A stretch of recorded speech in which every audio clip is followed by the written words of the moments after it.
So I just bought another DJI Mic, Mic 2. Is that your second one? I'm sorry? Is that your second one?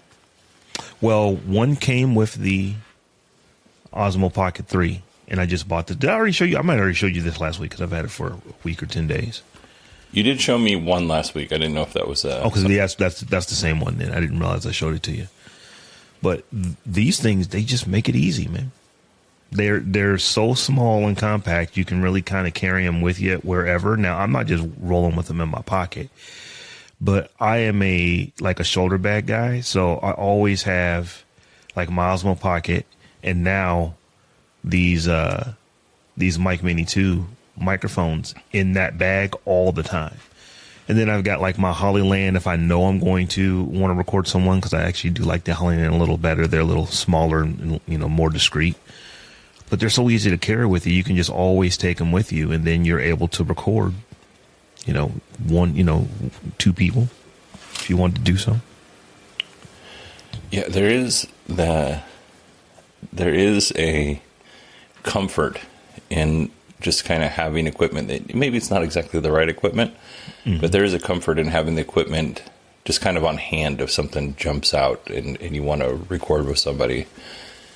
Today, since we're recording, give a little feedback. Today we're supposed to do like a little charity stream, but my other friends, they just couldn't make it work this morning.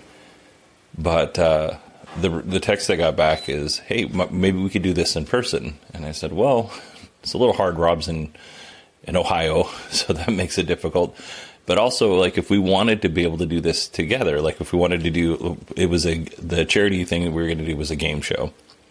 And if we wanted to do that in person and record it as if we were going to put it on the internet, I would need somebody monitoring audio. I would need somebody to be monitoring the video and switching cameras. I would need somebody to kind of work the laptop if I was going to be in a true like game show host type thing.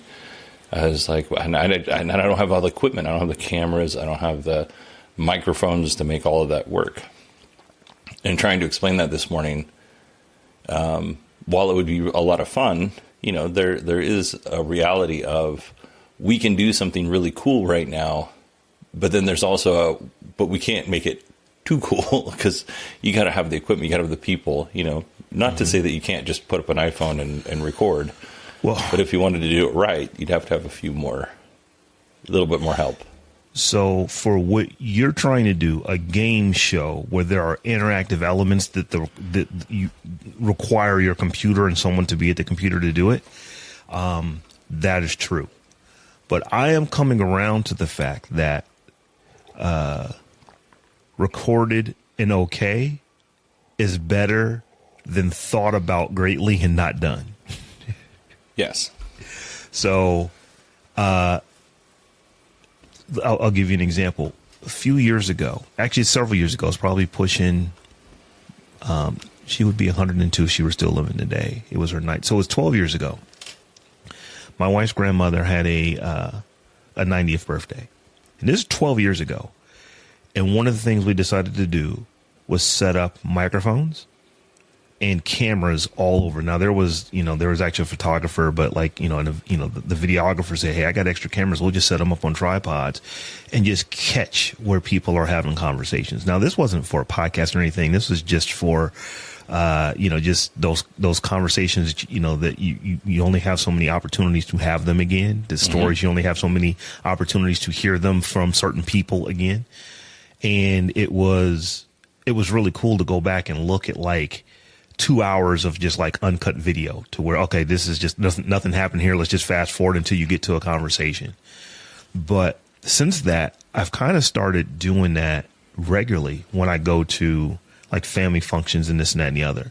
And what's happening now is that cell phones make it so easy to do. And these microphones, like, we were just talking about this Mic Mini 2, they make it so easy to do to where you don't have to have a lot of forethought. You literally just have to have the phone that's in your pocket and the forethought to let me hit record before we start talking.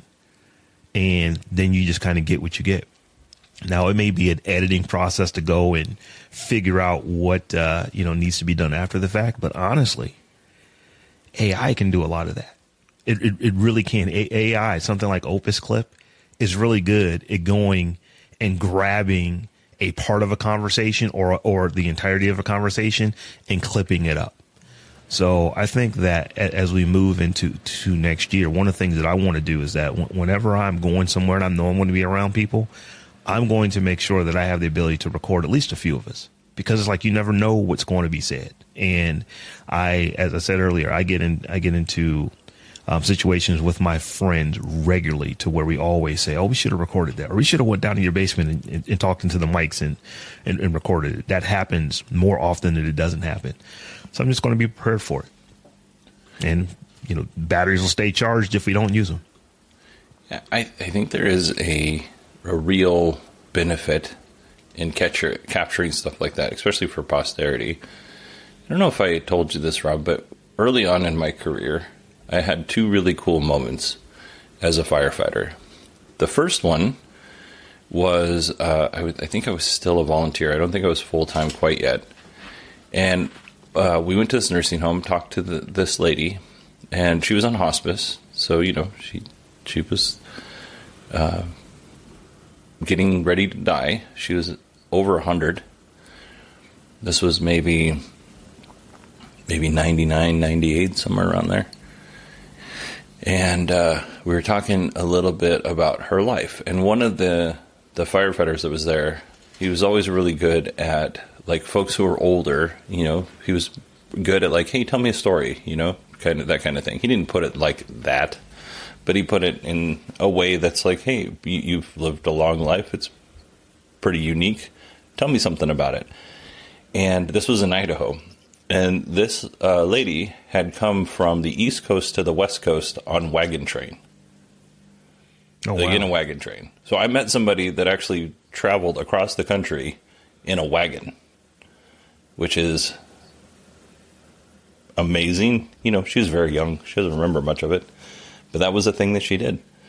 And then I met another gentleman, different fire department, but same kind of deal. He wasn't feeling well, and I don't think he's quite 100 years old, but he was visiting a train museum in the town that I worked in the city I worked in Nevada, and in World War I, his job was to shovel coal into the train, and he was one of the last people that did that for the military.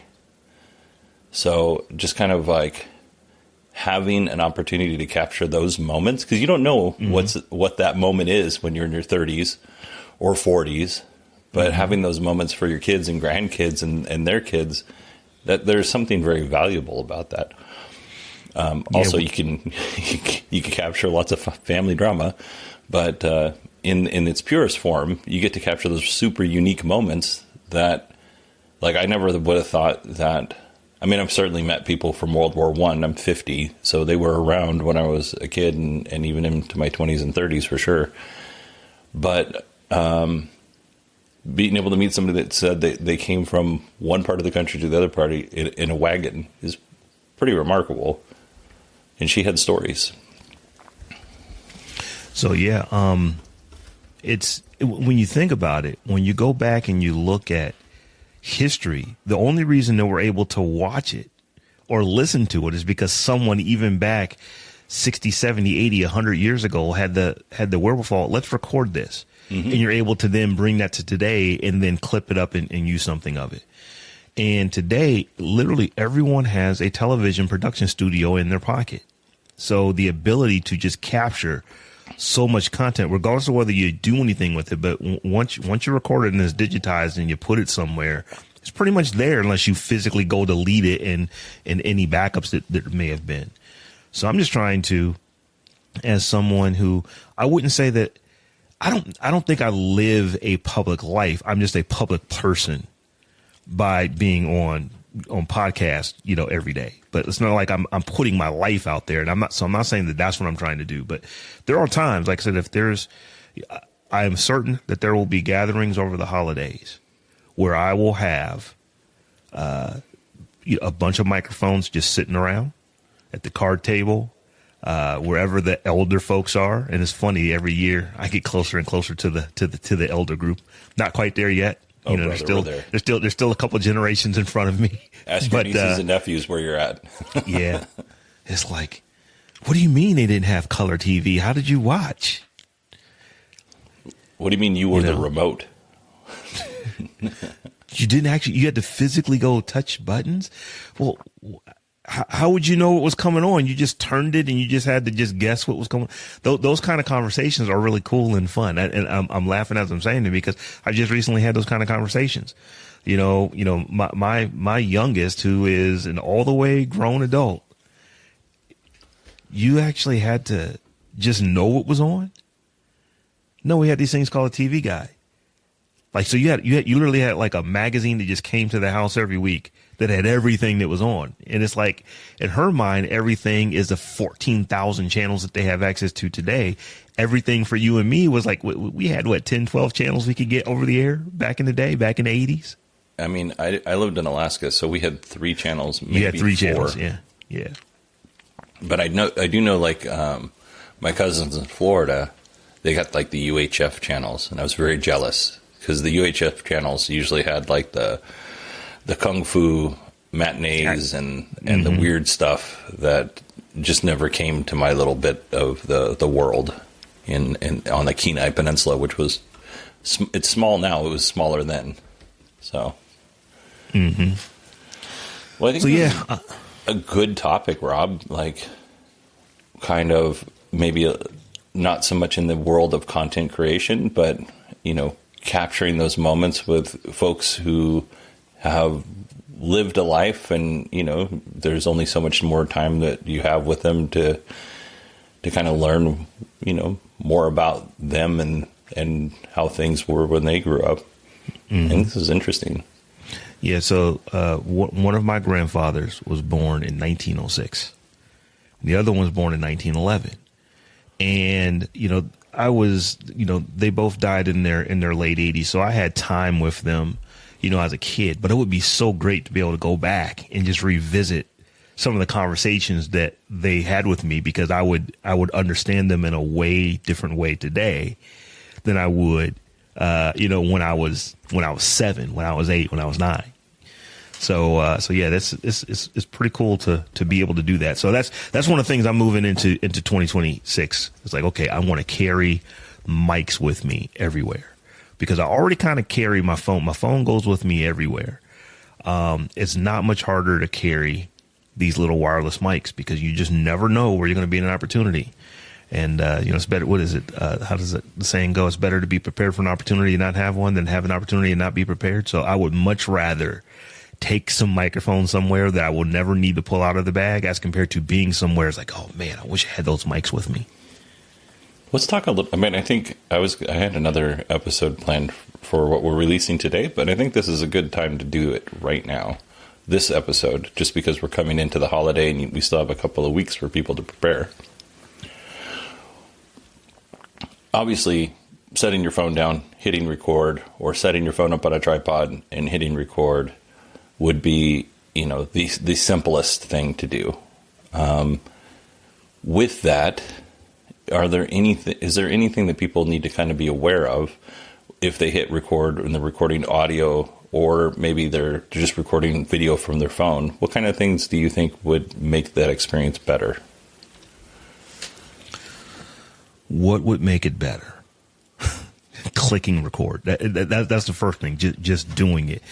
The better gets in. Well, if you have an iPhone and you've got like you have the safe mag on it, you could get one of those kind of cases that will allow you to stick it and, you know, magnetize it and just kind of stick it somewhere to where you can get angles and stuff like that. One of the things that I have done for my Osmo Pocket is I actually have a little case for it that does have a magnet on it. So it allows me to take it and just stick it anywhere. Now you can't see, but like directly to my left, where I'm sticking my left hand up, I can actually reach out and touch my control panel, you know, the electrical panel. It's just a metal door that we have, you know, down here in my studio. I can take my Osmo and just stick it right there. It just sticks. So that gives me a camera angle that you wouldn't normally, ordinarily have, where I would need a tripod if I wanted to actually set it up and get that angle there without something like that. So if you are thinking about you're going to be in a situation where you're going to be recording, just think about having like a little tripod that you could set your camera up on, or one of those cases that you can just, suction it to something or magnetically attach it to something, just so you can get angles that you might be interested in. Hopefully I'm answering your question, but No. From the technical standpoint of that, I think that's it's just cool to be able to get an angle as compared to just having the phone propped up and not necessarily getting you in the best light as far as how it's viewing you. Yeah, and I think it kind of depends on when we're looking at angles, like what you want to accomplish, right? If you have a big group and a lot of people are going to be talking, you would want that wider angle, so that camera pulled back a little bit, so you could really kind of everybody has their moment to shine. But if you're talking, like if you're sitting down and you're talking with a grandparent or a great uncle or aunt or whatever, it might be better to maybe have the camera focused on them, and you get to see their reactions. You get to see how they're kind of reliving that moment when you're asking them questions. And it's not so much about you or anybody else that's there. It's about that specific person that you're interviewing. There are, and I can't think of any off the top of my head, but there are applications out there that you can install. These are both for Android and iPhones, that you can install where you have multiple people recording the same thing from different angles, and it takes all of that video and puts it into a single place, so the person kind of set this up can get access to what all the cameras are doing. I see this stuff at weddings all the time, where they'll give you a QR code and you don't have to. Often you don't have to install anything. It's just just save your file here type of thing. So if this is something that you're thinking about, if you're going to be at an event and you do want to capture audio, I think that you want to think about the angles from this standpoint.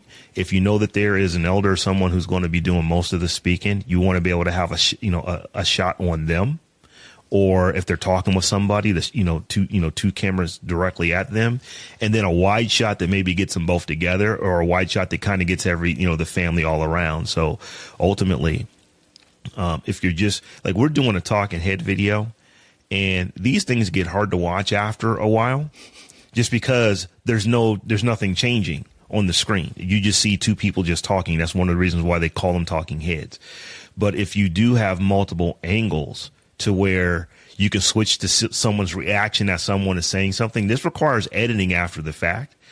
But whenever you're watching these documentaries and stuff like that, even if it's not even video, if it's just if it's video of a still picture, the Ken Burns effect, where you actually have the picture, the still picture that you're looking at on video, is you're zooming in on it, it's moving across the screen, you're zooming out on it, just something that you can change your camera angle every now and again, tends to make people less bored. So you're not looking away, because there's a pattern interrupt when you see someone get zoomed in on, or you see a wide shot, or you see that it goes to another person and the whole camera angle switches to that person.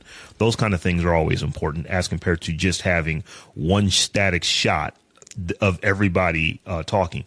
I will say this: if all you can do is the one static shot, do that. That is better than not having anything, because there are tricks that you can use after the fact, with B-roll and stuff like that. But if you do have multiple cameras, you have multiple iPhones, you have multiple Android devices, just set up a few different camera angles. That way, when you are ultimately doing the editing, you can change things up and do a little bit of pattern interruption to keep people engaged in what you're, in the story that you're ultimately telling. It's a really good idea.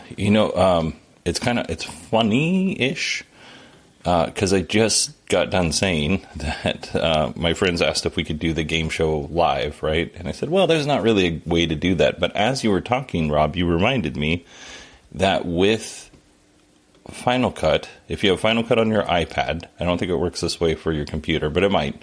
But if you have Final Cut on your iPad, you can take up to 4 iPhones, install the Final Cut Pro camera. You can set those up, and then you can bring that feed directly into your iPad, so that you're actually kind of switching. Somebody can be there switching on the fly, just as if it was a live stream. So, and that's, I mean, Final Cut on the iPad is a few dollars a month, but the actual camera app is free. So that's also a solution if you wanted to do something a little bit fancier. And I know that Final Cut is a iPhone, iPad thing only, but Mevo actually, for the same thing, it's a premium application. But Mevo, I think it's called Mevo Go, where you can turn your iOS or Android device into a multi-camera stream. So essentially, what you do is this doesn't require wires. It just requires you to actually have devices.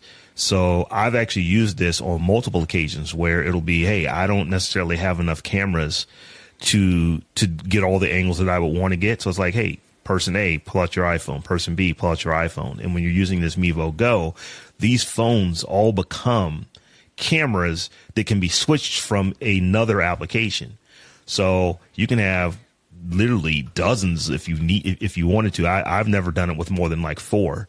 But I actually will, on my tablet, have Mevo Go going and then have the capture app on each of the phones and set those phones up. And you literally have a live switcher on this. I use it on my Android tablet, but it could be on a phone if you chose to do it. And you can literally switch angles of what you want to do. I've done that in many occasions. It does require a premium app. I want to say the app's maybe $20 a month. But if it's something that you do regularly, it's well worth it. Yeah, for sure. The other thing that you mentioned, like just record, even if you're in public, like there are certain touristy sites where you see all sorts of people doing all sorts of different stuff, right? I was watching an interview with an actress who was on, what's that show where they go to the resort in Thailand on HBO?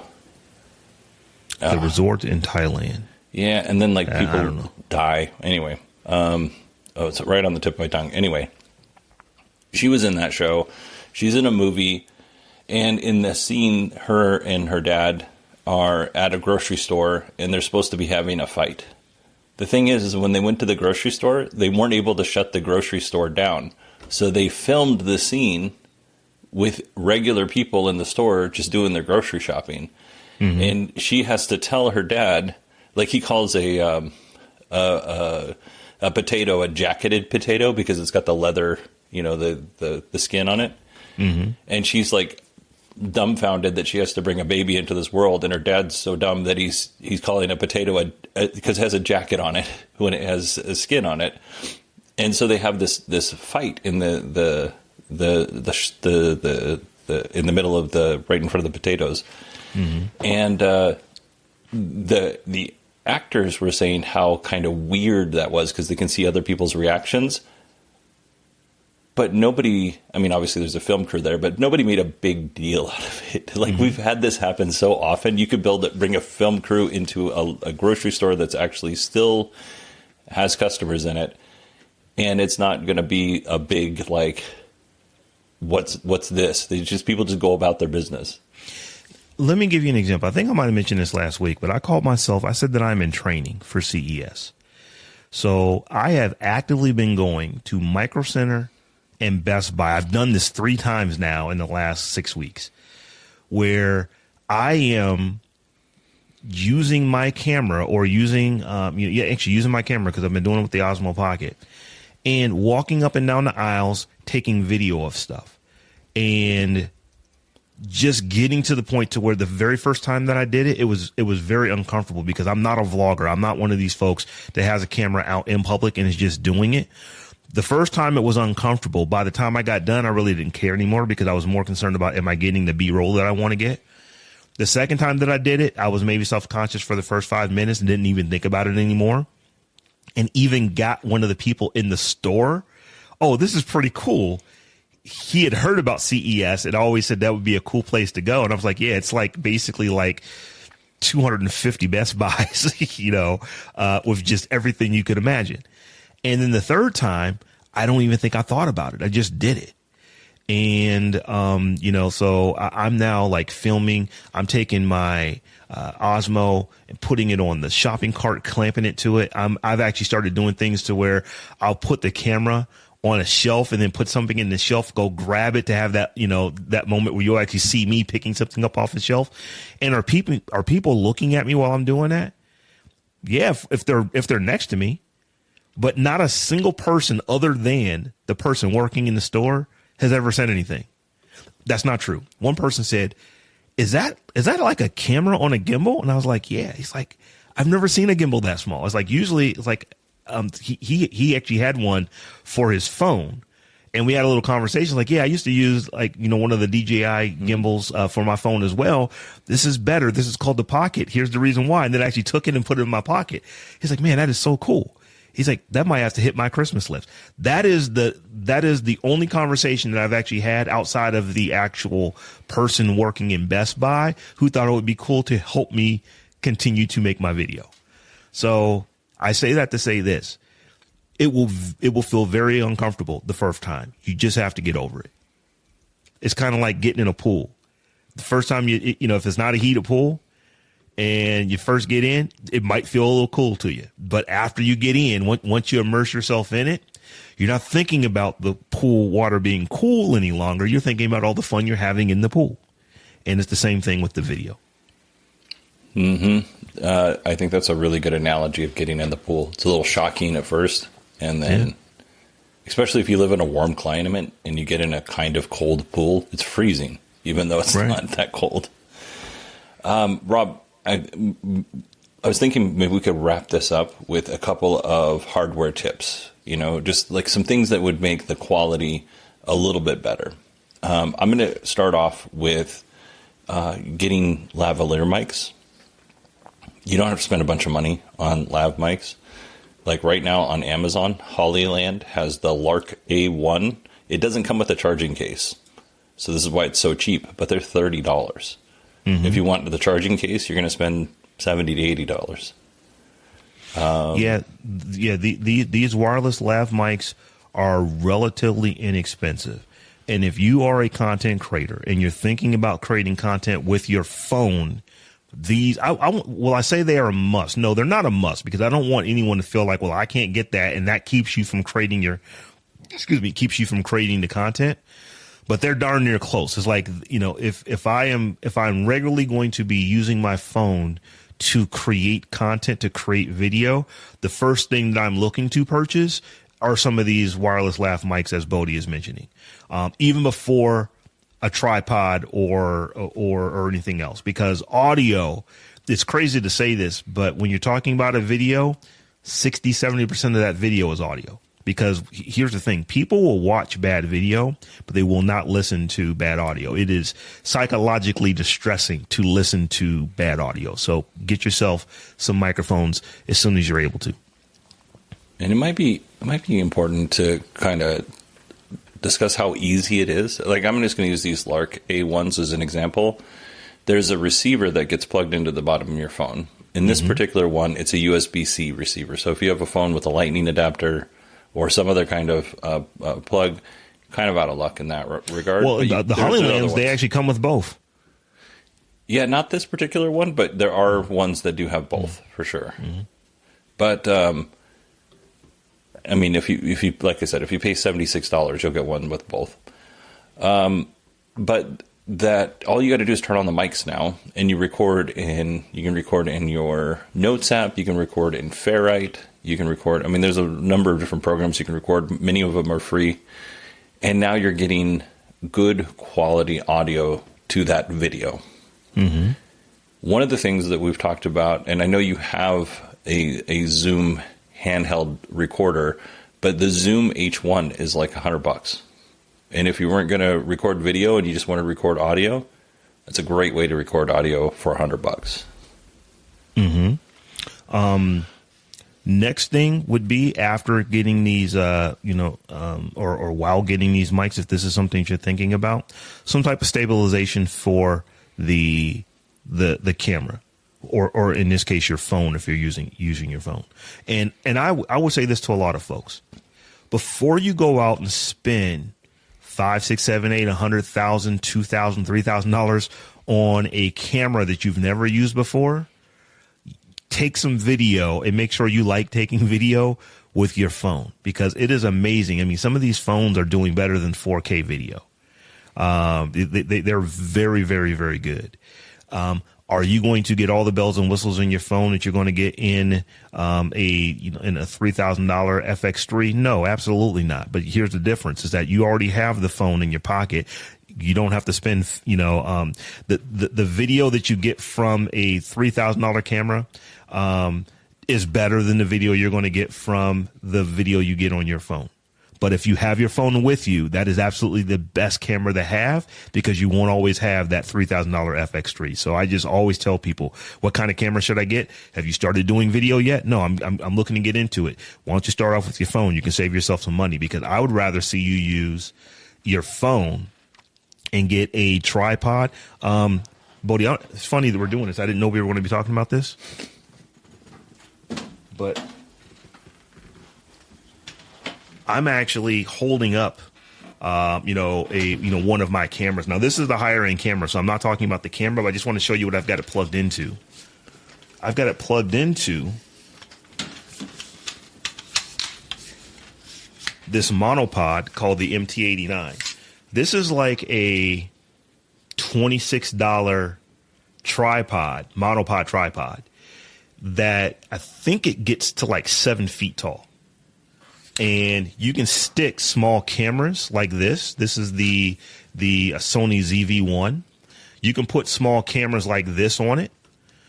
Pretty much any of the ZV line of cameras you could probably stick on here, pretty easily without worrying about the camera being top heavy for the size of the tripod. But you can put a phone on it. It comes with an actual phone mount. And this thing makes getting all kind of shots just so much easier. So when I am out and about, this tripod is small enough that it actually fits in my bag. And so wherever I go, if I need to get a shot where I need my phone to be stabilized, I just pull this out, sit it down. The camera, or in my case, my phone, is right there on a tripod. And this is one of the bigger ones. This is like the one that's like 7 feet tall. You can get some that are a little smaller that are now under $20. And they might rise up to like 5 feet. For most people, if you can get a tripod that extends 5 feet, you're good. It's just the fact that I'm 6'4", so that's you'll be looking up my nose, for me. But for most people, if you got a 5-foot tripod and you put your camera on it and you just step back a little bit, away from it, you're not, if you're not 20 inches taller than than where the bottom of the camera is, it's a good shot. So some type of stabilization is what I would recommend that you go out and get, just so you can hold your phone. You can put it. Another thing about this is that it's so light and this is so long. I can extend this out fully, and then it allows me to basically fake drone shots, because I now have a camera at the end of an arm of a pole that is 7 feet away from my arm. And when I stick my arm up, that's like 8 feet up in the air. So literally I've got this camera that is 13, 14 feet up in the air. And when you swoop down with it, it almost looks like you're doing a drone shot or something like that. So having some type of stabilization, in this case, a small tripod, will do wonders for you when you're trying to get that, those candid shots when you're in public, so to speak. There's another thing that you can get for your phone. Doesn't matter if it's iPhone or Android. Is you can get like a camera rig or a phone rig that will allow you. There's basically it's a rectangle, and it's got little handles, and it's got some image stabilization. So if you're going to do a run and gun, like if you're going to be walking through the house and talking to people, you can have this device. You can put a shotgun mic on it. You can mount especially, I know, like in Alaska where I grew up, a lot of the houses are still pretty old, and a lot of them still have that wood paneling that's up. So it can be dark. It's always dark in Alaska this time of year anyway.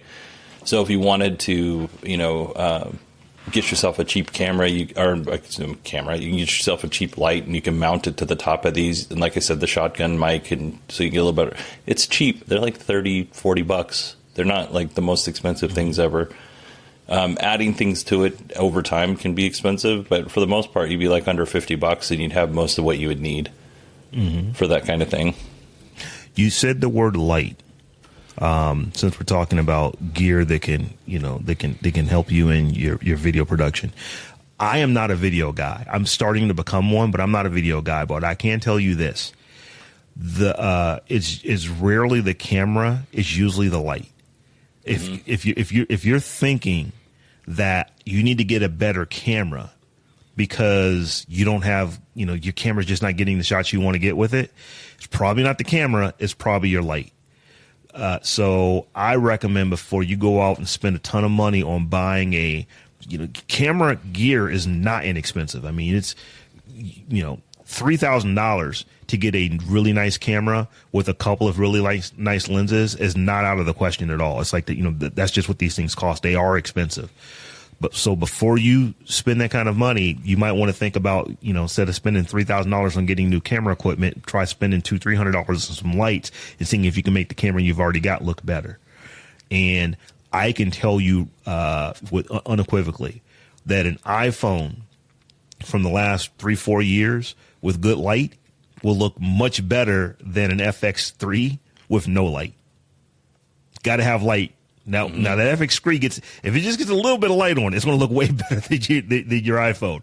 But if there's no light, that thing is not going to do well at all. Light, it's amazing how much better light can do. Like Bodie, I'm thinking, you and I are recording right now. I'm in my studio. I have, let's see, 1, 2, 3, 4, 5, 6, 7. I have 8 lights turned on right now. Now, they're not all illuminating me. Some of them are practical lights that are just there. If you were to go to my wide shot, you can see that I've got some lights in the background and stuff like that. But it looks way different if I turn all these lights off as compared to when they're on. So that is something that I strongly recommend. It's like before you get a bunch of new lenses and a new camera, try getting some better light to see if you can make that old camera look good. Mm-hmm. And right now I'm not using any lights, and you can see the reflection of the Elgato teleprompter on my face, and that is going to be changed. I've got my father-in-law helping me out with that. We just need time we've discussed it a little bit, but we need time to sit down and just do it. Yeah. And all the lights that I have, some of these lights are really cheap. Like the lights behind me, it's a 2-pack for $5 from Five Below. Oh yeah, Five Below. The twinkle lights.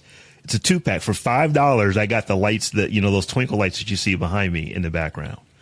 I've got a salt lamp that I think I got from IKEA for like $20. That is one of my practical lights.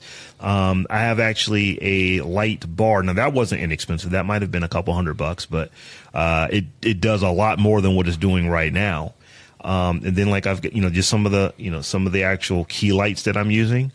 They're not terribly expensive. They're like $30, lights from a couple of them are Elgato. So I paid a little bit more for them. Some of them are not. Some of them are really cheap. They're like, I can't even think of the name of them because I don't know the name of them. They were just lights. Yeah. I just looked up lights on in Amazon and they came up. So they're pretty inexpensive. Yeah, my father-in-law, when he got into photography, he bought some low to mid-end lights, and now he has lights that cost, one light is like $3,000. It's not cheap, and that doesn't include the stand that it sits on.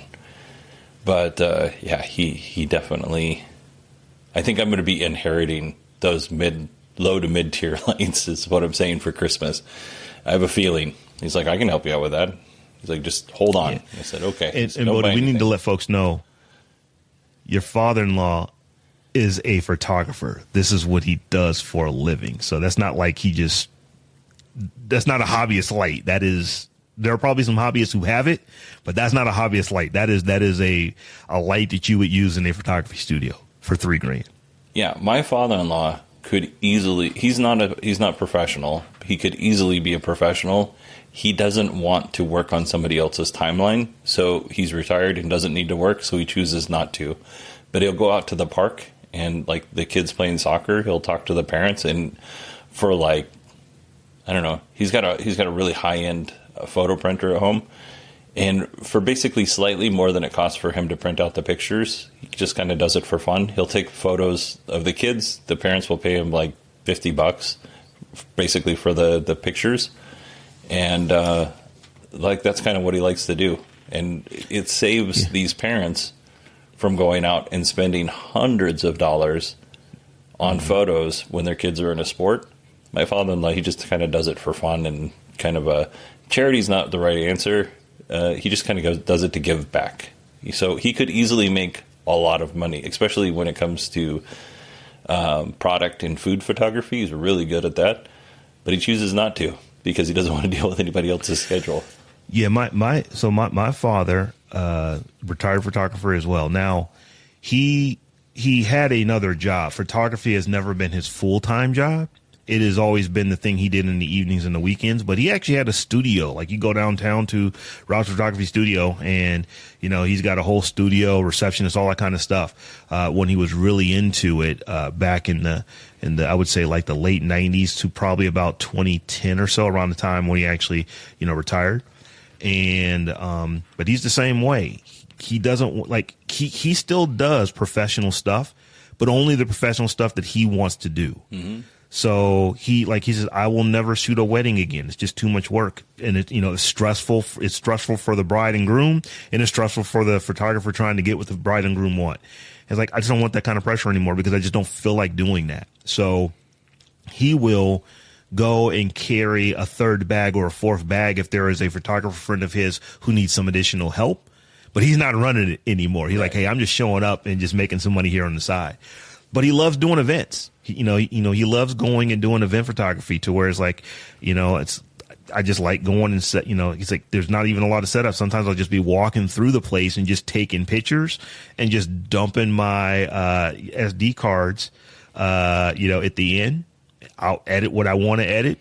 I'll send out pictures to, when I'm saying event photography, this is not where he's been contracted to do it. It's just that there's somebody's 50th birthday or something like that, or 50th anniversary. He'll just go and just take his camera and like what your father-in-law does, he'll just take pictures because he likes doing it.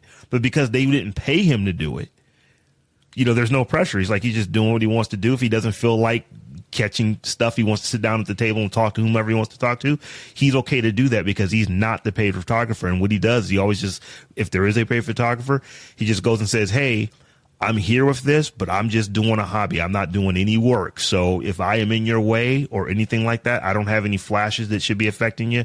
He lets him know, from he says, I just want to make sure I'm respecting the person that's actually getting paid and I don't want to be in their way at all. But yeah, he'll camera, he'll carry his, $4,000 Nikon camera, whatever it is that he's using with, a couple of lenses to someone's, party.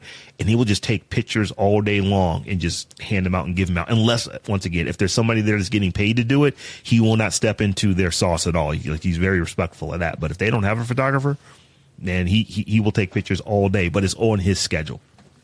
That must be the cool thing about being retired. You do what you want to do when you want to do it. I know. That I was just going to say, that sounds like an amazing life. Rob, there is probably a topic that we could talk about at another time, not now, but using what you're good at to get into something that... this story is easier to tell. There's an event going on here in Phoenix. It's a building event. It's I can't remember what the organization's called. But basically, it's $5,000 a year to be a part of this organization. And then if you want to go to the event, it's another $2,500 to go to the event. It's not cheap, Mm-hmm. That's a hefty amount of money every year to participate. I know somebody that wanted to go to this event. They didn't have an invite. They tried to get in press. And they're like, nah, we don't do that. There's a lot of stuff in here, trade secrets that we talk about. We don't want press. And so this person was like, well, what if I made you a couple of 30-second social media clips? And they don't have any social media, this organization, they don't really do that, but they want to have more outreach. Mm-hmm. And so for I think they settled on one social media clip for 30 seconds.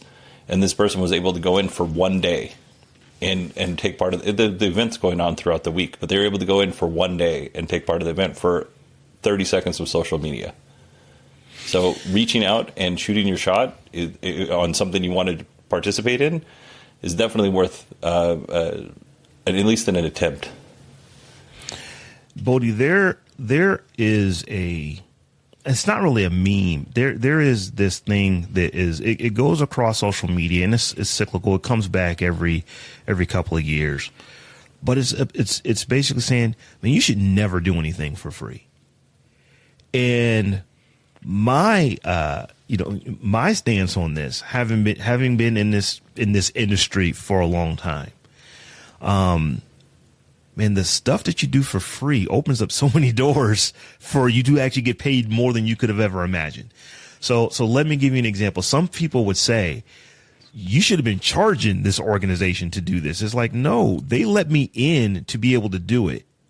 And I gave them something to be able to do it. But inside of there, and then, once you give them the work, it's like, we would like to actually have you come and shoot this next year. Next year is not free. Or there could be people who are attending the event and they're seeing the pictures that you're taking, and they're like, "Oh, how do I get that? Do you do this type of thing? Do you do that type of thing?" There is benefit to doing stuff for free for people, to get the to get the what is it? The notoriety. I don't know if that's the right word. Mm-hmm. The exposure, to get the exposure. Now, where I will say is that when people are asking you to do stuff for free, and they're going to pay you an exposure, that's different. Yeah. They're trying, that's different. Yeah, but I'm talking about box and sushi in the middle of, rural Alaska is not going to pay you nothing. They're not going to pay you anything in exposure. Right. So I'm not saying that. I'm not saying that you should allow people to come to you, and instead of paying you money for your services, they pay you an exposure for it. But there are times when you might say, hey, I wouldn't mind shooting that. I'm not paying the $7,500 to get in, but if I let them know that, hey, I'll make you a couple social media reels, or I'll do this, or I'll do that. If you let me get in there and take pictures, there is so much benefit from that. I have gotten so much work from just being helpful. One of the things that you and I are doing right now is giving our knowledge away freely on the internet. People can listen to what we say. They're going to get some, some sidetrack stories when they listen, but they can listen to our stuff for free and ultimately learn how to do something that they didn't know how to do before. But the benefit to us for putting out this content is that, number one, it allows us to practice what we preach, because we're actually doing the stuff that we say. And then number two, there will be that person that says, hey, I listened to you over here. We're in the same town. Can you come set that up and maybe help me figure out how to do this?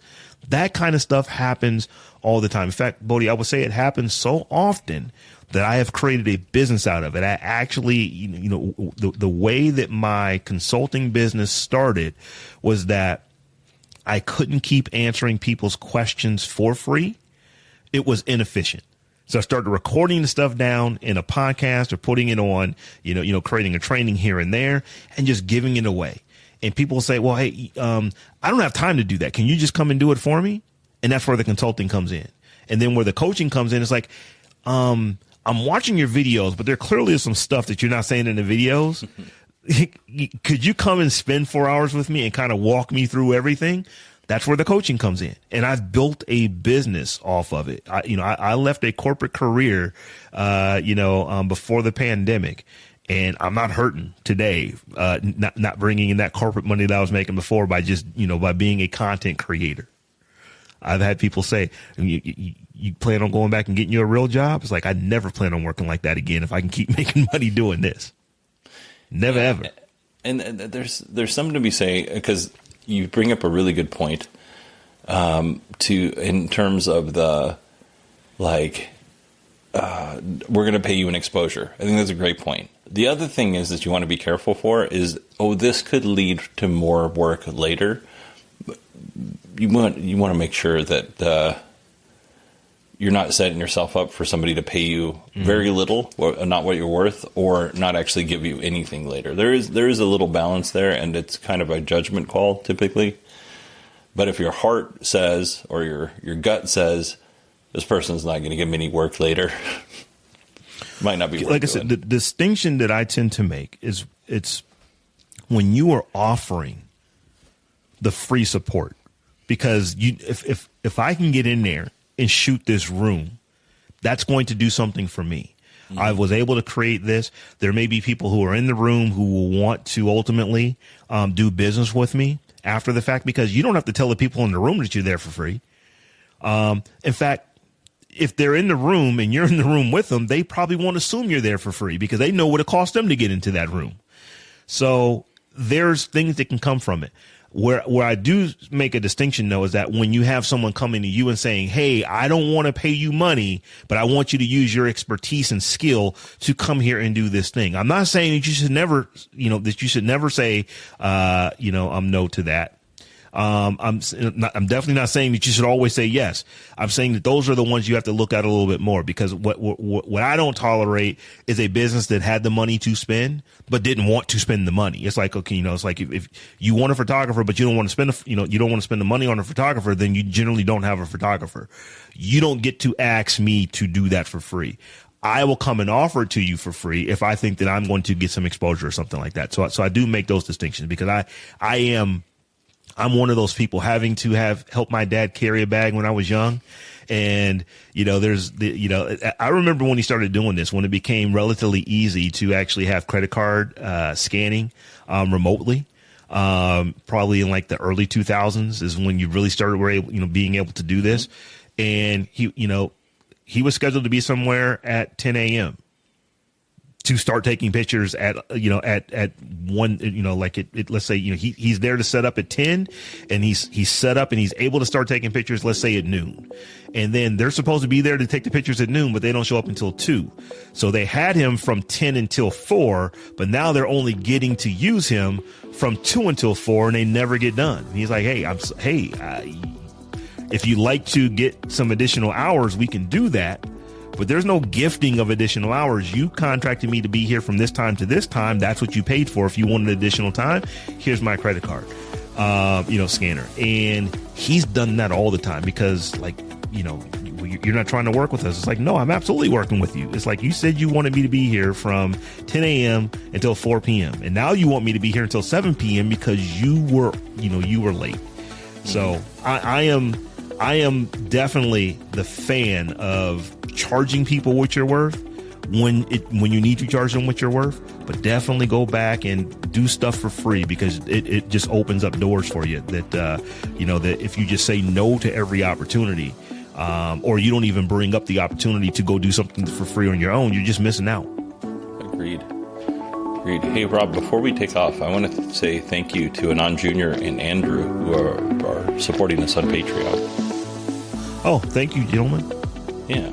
If other people would like to support us on Patreon, where would they go? Head over to beyondthepost.fm/Patreon or patreon.com/beyondthepost. Perfect. And if anybody wants to email us, it's Bodie, BODIE, at beyondthepost.fm, and Rob with 2 B's at beyondthepost.fm. And I did that without saying the kilowatt stuff. Or 918 digital stuff. Yeah. I hope everybody enjoyed this episode. I think, it's good information for sure. Yeah. All right, folks. Have a good one until we talk to you again.